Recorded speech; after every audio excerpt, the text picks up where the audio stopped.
What is up, everybody? Welcome to episode 2. Thank you for watching episode 1.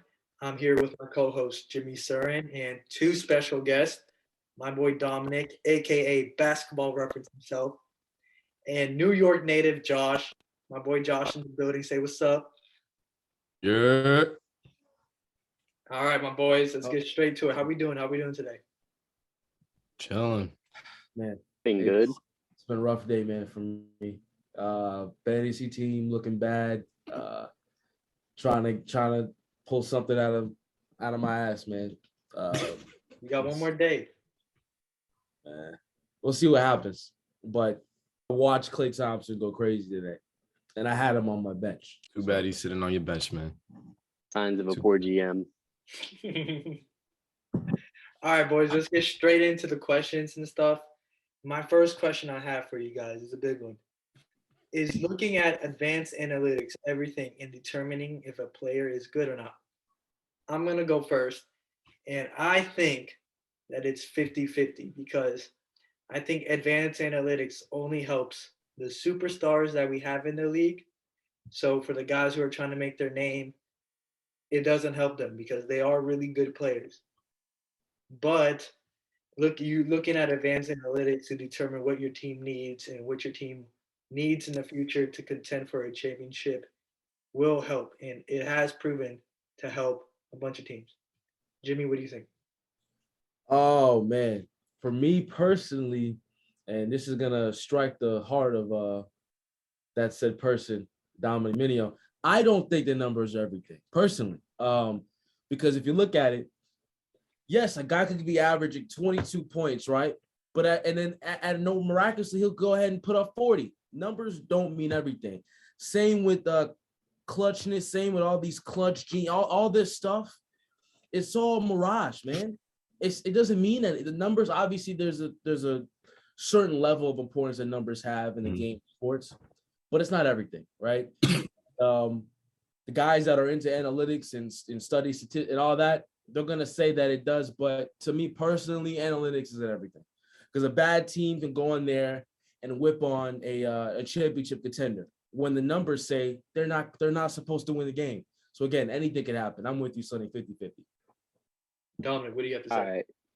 So when you guys refer to advanced analytics, I'm assuming you're primarily referring to like the all-in-one impact metrics per se, which are commonly referred to as APM metrics. And APM stands for adjusted plus minus. So you guys are familiar with net rating and on-off numbers, right? Of course. So what these APM metrics do is they estimate how many points per 100 possessions a player is worth using this adjusted on-off data. So when a player's in a game, adjusted plus minus takes into consideration the player on the court, the other 9 players on the court, how long each of them are on the court for, and the score at the start and the end of the period. So right now, that's the best way that we know how to place a value on a player in one number. So net rating, the reason we don't like to use just net rating, the reason we adjust it is because it doesn't account for role, scheme, player quality, and a lot of other variables. For instance, in 2011, the Miami Heat, we have LeBron, Wade, and Bosh. In 2011, Wade's net rating was plus 7.8. Bosh's was plus 9.9. That doesn't mean Chris Bosh was worth more points than Dwayne Wade, because the respective APM numbers, Wade's was plus 6.2 and Bosh's was plus 5.1. So it helps you determine how many points a player is worth, right? And it tracks a whole bunch of things. It doesn't track just how many points you score, just how many assists you get. For instance, Andre Drummond in 2019 had 15.6 rebounds per game. From that, you would assume, okay, he's a great rebounder. He grabs a lot of boards. However, his team grabbed a lower percentage of rebounds when he was off the court than when he was on, because he didn't do things like box out. He didn't help the team get rebounds. He was just grabbing them for himself.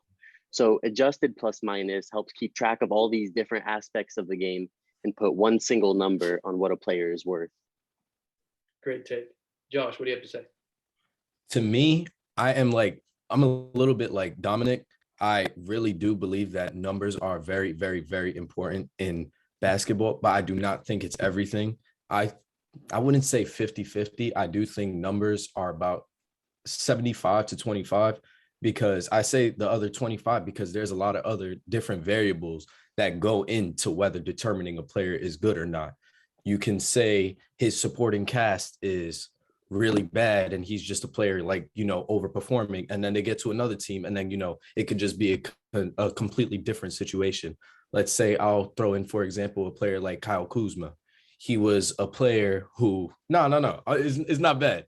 He was a player who on a contending team, he didn't Okay, I like perform this. to the highest level, but then he got into a better situation and was able to get more opportunities and stuff. And he was able to perform with the opportunities that he was given. So before he was labeled as this player that was like, not clutch or not good or whatever, but all he really needed was the right opportunity. And I could say that for a lot of players in the league. So numbers, I would say it's about a 75 to 25 split. Great. I love that one, man. Glad we brought up Kyle Kuzma. And the next question is it's a big one. I like this one a lot. If Zion Williamson forces his way out of New Orleans, what does that mean for small market teams? Okay. Now, here's what I think. If Zion forces his way out, which he hasn't seemed the most happiest being in New Orleans, this is terrible for the small market because it was proven that or not proven, but New Orleans got the first pick and they chose their player.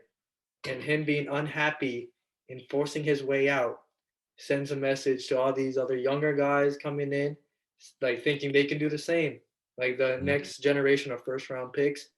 I think if Zion forces his way out, it will ruin a lot of things. A lot of things will happen. I heard JJ Redick talking about a potential lockdown if small market teams do not like the way what Zion did. It could happen. I've seen it's happening right now in baseball. Jimmy, what do you think? Man, if the things going down in the Bayou doesn't tell you or explain to you how these small market teams, for instance, in the lottery, are getting messed up, these guys want to play in big markets, man, and that's why for instance, with the contract situation, the qualifying offer and stuff like that, it gives these small market teams a chance to keep these big stars. But here's the thing: you get tired of losing in that small environment, and you only can win so much. I mean, you can win, but you're not really going to attract a fan base, people towards you, if you're not playing in a city like New York, Chicago, these type of big cities. So it means it's trouble for the small market teams if they're not able to keep their stars. I mean, you're right. It's going to be trouble. And again, you don't see a lot of big free agents going and settling down in, for instance, Portland. You don't see that. You don't see stars settling down in Orlando. Matter of fact, I seen LeBron had a podcast with Maverick Carter, and he's talking about he would never go to Orlando. He had enough of Orlando. So you see a lot of these guys just it doesn't cut it for them. So yeah, it means it's spelling some trouble for these small market teams and for the future. Yeah, I would definitely agree with that. If Zion does force his way out, even though Zion's only one player, Zion is the biggest deal in basketball since LeBron James came out of high school in 2003. So I think if he does leave New Orleans, bigger name players might be less inclined to play for smaller franchises in fear that it might stunt their career growth and development. However, I will say that I do think the media is probably reading a little too deep into the situation because, I mean, I've followed Zion since his junior year of high school. I've been a big fan, and he's a good kid. He's a good kid, and his head is screwed on right. So I think he's open to playing in New Orleans more so than the media is making it think, especially now that they've blessed him with a teammate like CJ McCollum. I think he should take full advantage of this opportunity and just stay where he is, see how it plays out. Yes, sir. I think so too. Josh. For Zion, I completely agree with what Dominic just said.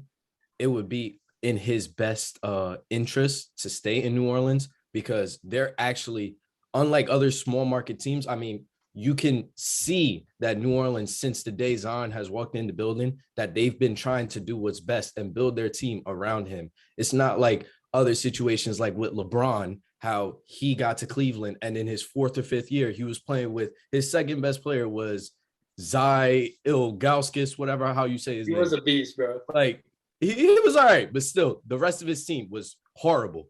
But you can see that New making the moves they need to try and keep him there.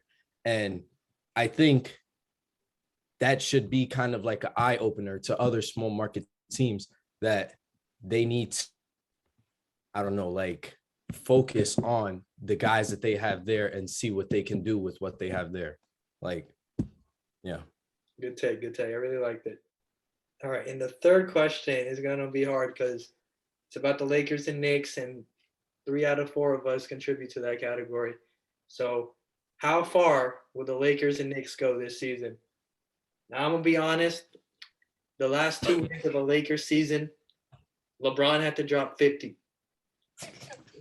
It took a 50 ball from LeBron to beat Kyle Kuzma and the Wizards, and it took a 56 ball to beat a Draymond Green-less Warriors. And I hate this season, man. Jalen Green played like Michael Jordan against us. I don't understand it. We go into the play-in, and I hope we don't make it out because I rather us fail earlier than fail later. If I'm being honest.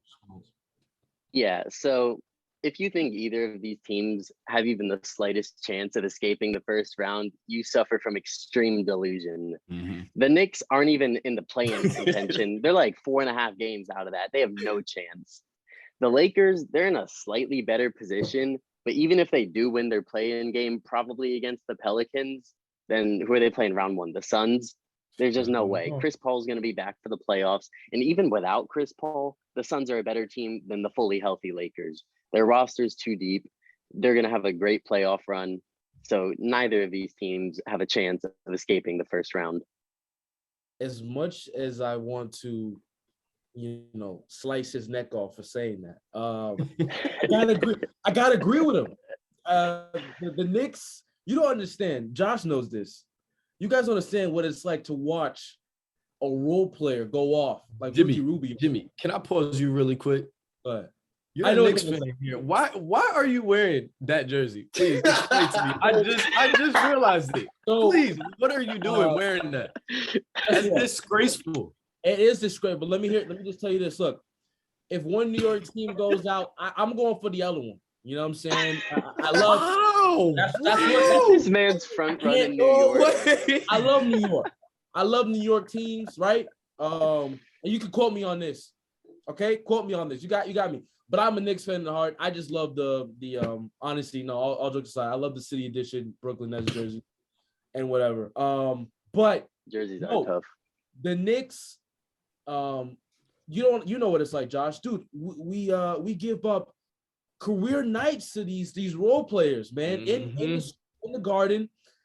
And it's just like I said on the last episode with Sonny, man. I was telling him like there's no connection with the coach and front office. We don't have there's no connection, man. They're not on the same page. And that's the recipe for disaster for any franchise, man. If you don't have your head coach and your GM linked together, it's not going to work. You guys got to be walking together. So yeah, I agree with Dominic. The Knicks are 4 games out, and we keep blowing leads. We're not going anywhere. So we might as well just set up for a mid-first round pick. Again, get Randall out of there, even though he's been playing well. Get what you can. Get his value up. With the Lakers, like Dominic said, they're not going anywhere. You gotta. And I told Sonny, I told you this last podcast. I told you the Lakers are in danger of not even beating the Pelicans in the play-in. I thought the Pelicans could beat the Lakers in the play-in. So or either the Pelicans or the Timberwolves can beat the Lakers. Jimmy, let me pause you for a second. Let me pause you for a second. You know how I don't care if we lose to any team, but please, can we beat the fucking Clippers, bro. We haven't Yeah, beaten you them. guys can't beat them. We guys haven't can't beaten beat them since we were in high school. It's Wow. bad. It's really Is that bad. true? Yes, I 2020. guess, yeah. bro. So we were in high school the last time we beat them. Yep. So, and then I agree with Dom. The other statement, even if they do get out of the play-in, they have to play the Suns or the Warriors. And the Suns are better right now than the Lakers fully healthy. Cameron Payne is doing an excellent job of running that team. Especially you see it fantasy-wise too. You picked them up. Was a great. Oh, I've seen it. So, yeah, no, I agree with Dom fully, 100%. Even though I don't want to. I got to agree with him. Josh? Listen, this is from a Knicks fan himself right here. The Knicks don't deserve to be anywhere near the playoffs. Not even the play-in tournament. The 10th seed, that's like miles away for us right now. The thing we had going for us, at least last year, was our defense. And this year, it's either A, the dude goes right by the defender, or B, 2 passes and there's a dude wide open. Wide open. No. Putting up 25, 26 last year, averaging. Now? 21. Listen. Barely over 21. Listen, he's not even worth talking about. I hate saying his name already. I'm sick of hearing that name, Julius Randle. Get him out of New York City. Knicks, you have no business being anywhere near the playoffs, and that's coming from a Knicks fan. I love y'all too. Lakers, you can always Josh, be careful, man. listen. Besides Carmelo Anthony, LeBron is up there for my favorite players. You can always count him in when he's in the playoffs, but this year it does not look like it's going well for him at all. He's having to put the team on his back at 37 years old, putting up 50 points twice in a week. And still, they're barely getting past these like 8th, 9th seed teams. It's ridiculous. They have no business being there too. Feel honestly bad for them with the injuries they've had, Anthony Davis and all that. They were supposed to be a contending team, but they have no business being there either. If they make it, I do not see them winning even one game against Phoenix or even the first playing game. So that's my take. It's gonna be rough, man. I'm not gonna lie. It's gonna be rough, man. I hate how this season has become, and Jay Augustine isn't making it any better. And moving on to the next question. All right, since we answered Lakers, Knicks for Jimmy, me, and Josh, let's answer a Magic question. Dominic, what type of player do you want the Magic to draft? So it's not about what type of player I want them to draft. It's about who I want them to draft. And I think we need Chet Holmgren. He is showing so many promising signs. Even though I don't watch college basketball too much, I have watched this kid and I love what I see. He can do everything. He can dribble, he can shoot, he can pass. For a 7-footer, he can move his feet really well. He plays defense. I'm very excited to see how he translates to the league. My only concern is that he doesn't have a whole lot of beef to him, He's very skinny. What is he, 197 pounds for a 7-footer? That's just not, it's not sustainable in the NBA. He's going to have to put on at least 20 to 30 pounds to bang down low with those bigger guys. Like, he's not stopping Joel Embiid. It's just not going to happen. But I do think he has the most potential of any draft prospect. And I would love how he fits next to players like Jonathan Isaac, Wendell Carter Jr. I think he'd be great for the Magic. I agree with your take 100%. I'm a big Chet Holmgren fan. He's doing great things with Drew Timme and Gonzaga. I have them winning March Madness.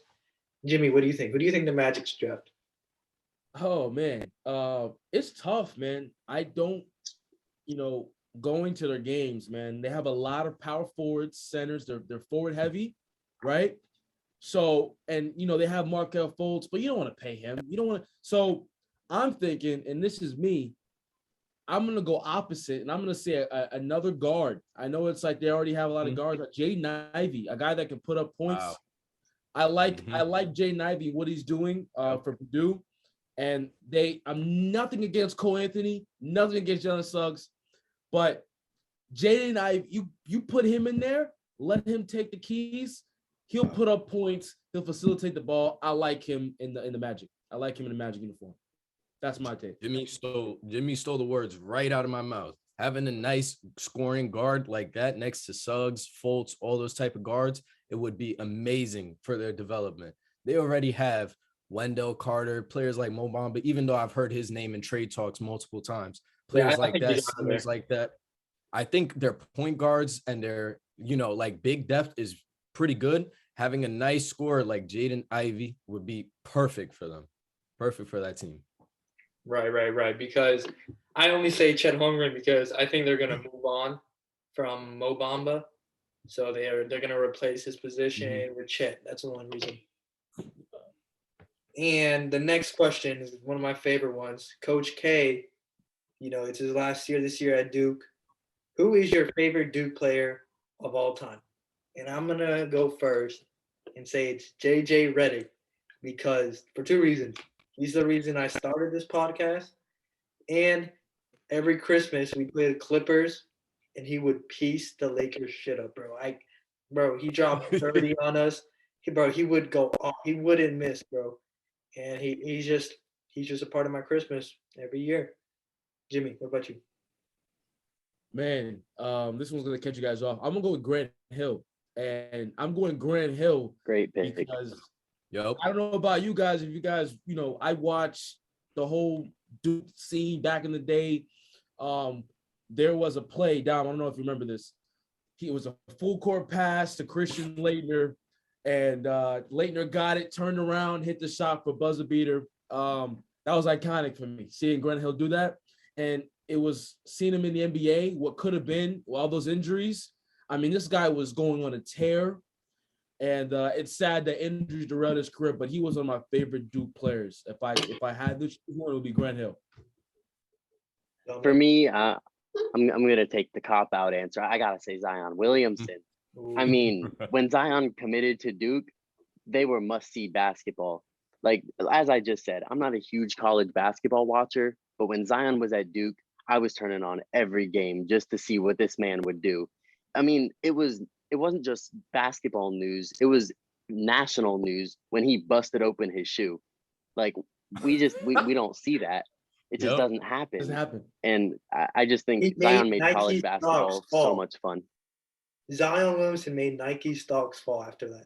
That was I remember that whole thing. Yeah, $1 billion. And I want to say this, guys, if you remember correctly, he wasn't even getting paid. Now imagine Zion with this new NCAA rule, he would be a millionaire already. He would, yep. I mean, this guy was a box office. Barack Obama was coming to see this dude play. Bro, do you remember that one block where it went into like the fifth row? I was like he flew to the corner of the 3-point line. Yep. Yeah, against Tennessee, I think. That was Tennessee, wild.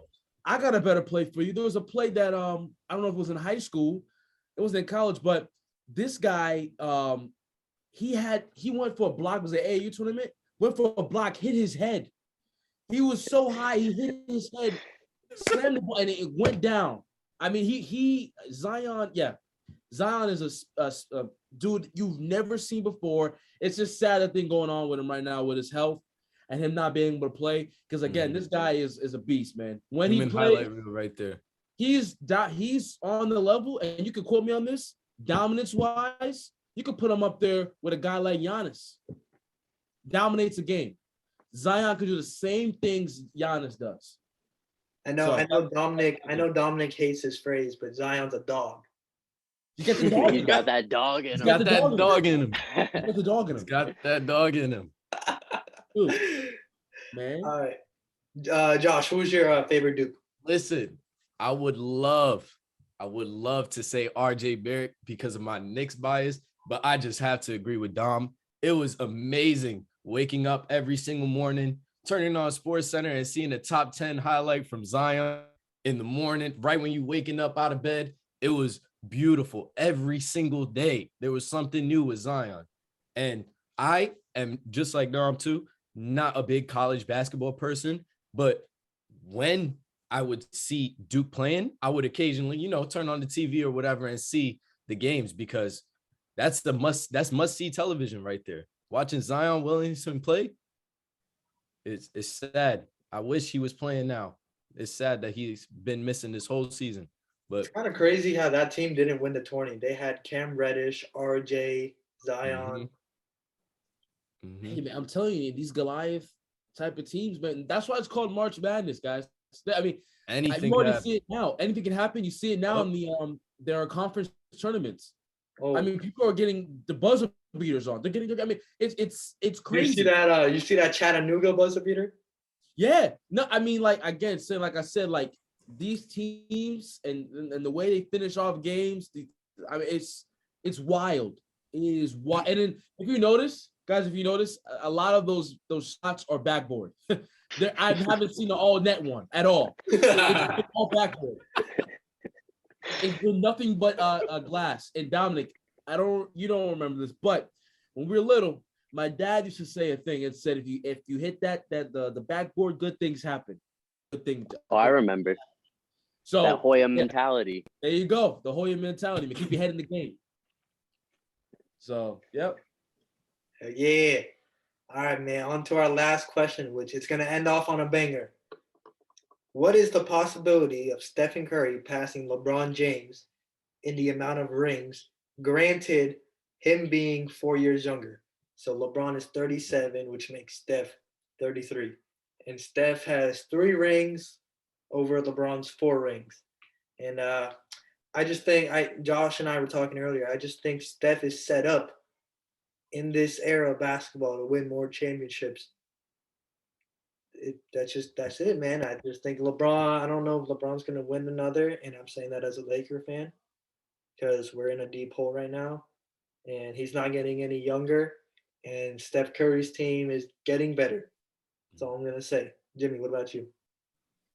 So, I mean, you guys might disagree with me on this one, but I'm going with he gets maybe one more ring and they end up tying each other. I don't think he goes above 4.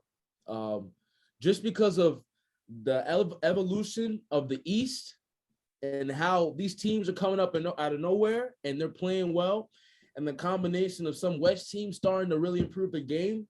Not to say Curry can't get it done, but Draymond's not getting any younger. Clay's not getting any younger. All right. So, and I'm telling you, it's gonna wear and tear. These guys can't play 82 games. So I'm just saying, just be aware of that. Age plays a role in it. So, and just the evolution of how the other conference and teams in their conferences are coming up. You got Jokic. Jokic is like 23. Okay. Devin Booker, Donovan Mitchell, these guys, John Morant, these guys aren't going anywhere. Same 27. Same thing in the East. You got Jason Tatum. He's only 19. But you got guys like that, man. Joel Embiid, like these guys. There's so many teams up in their level. We got a bunch of them, man. So you got a lot of these teams up in their talent. It's gonna be hard for Curry and his team to step up and win. That's me. Yeah, So you did sneak Kyle Kuzma's name in there. No. Jimmy said it. All right, but I will say, Jimmy, I 100% agree. I think it's pretty unlikely that Curry passes LeBron, but it's a definite possibility that he can tie him. I think the Warriors after this season might have one more left in the tank, but like you said, they're getting older. I mean, Curry's 33, Clay and Draymond are both 32, and they're only getting older. So while LeBron probably won't win another ring, I really don't see the Warriors winning 2 more. I think they can get 1 more if they have some bounces go their way in the playoffs, but I think that's their ceiling in their current state. I'm gonna have to disagree with the both of you guys. I think Curry actually has a way better chance of passing LeBron than I think LeBron might actually stay where he's at, and Curry could win 2 to 3 more. That Warriors team is extremely deep. That's what everybody fails to understand. They have Curry, they have Clay, they have Wiggins, Draymond, Looney, Wiseman, Moody, Kuminga, like Poole. I'm even forgetting Jordan Poole, a man that could put up 30 any night. Like Curry is in a position where he doesn't have to put up 30 points, 10 assists every single game for his team to be a championship contending team. Meanwhile, LeBron, it's the complete opposite. LeBron if he doesn't put up at least 35 points, 8 rebounds, 8 assists every single game, this team is screwed. They're done. He doesn't have that type of talent around, nowhere near that. I mean, he has Russell Westbrook making $44 million and putting up 6 turnovers a game, like 40% shooting. Like, it's disgusting. One Curry one doesn't need. Oh my God, Westbrook. I don't even want to get started on Westbrook, but Curry has a great chance of passing LeBron in rings. I think so That's what I too. believe. And keep in mind, his game is suited to last longer. Mm-hmm. You know what I'm saying? Yep. Yes, sir, He doesn't man. need all that driving to the rim and all that to You don't need succeed. that, man. Greatest Sir, three-point shooter of I all agree with time. Josh. Yes, sir, man. I think we about to wrap things up. Any final things you boys want to say, Jimmy? Man, this was a great podcast.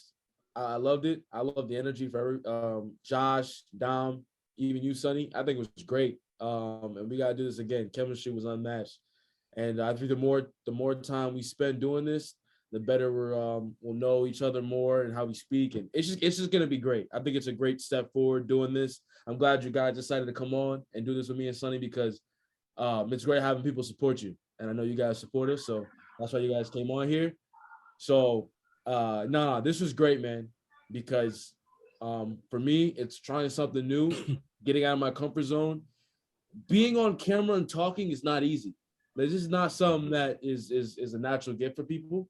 So we're doing something out of the ordinary. And this is great, you know. So that's all I have to say. Yeah. Dom, what do you have? Yeah, I had a lot of fun with this. Appreciate you guys for having me on.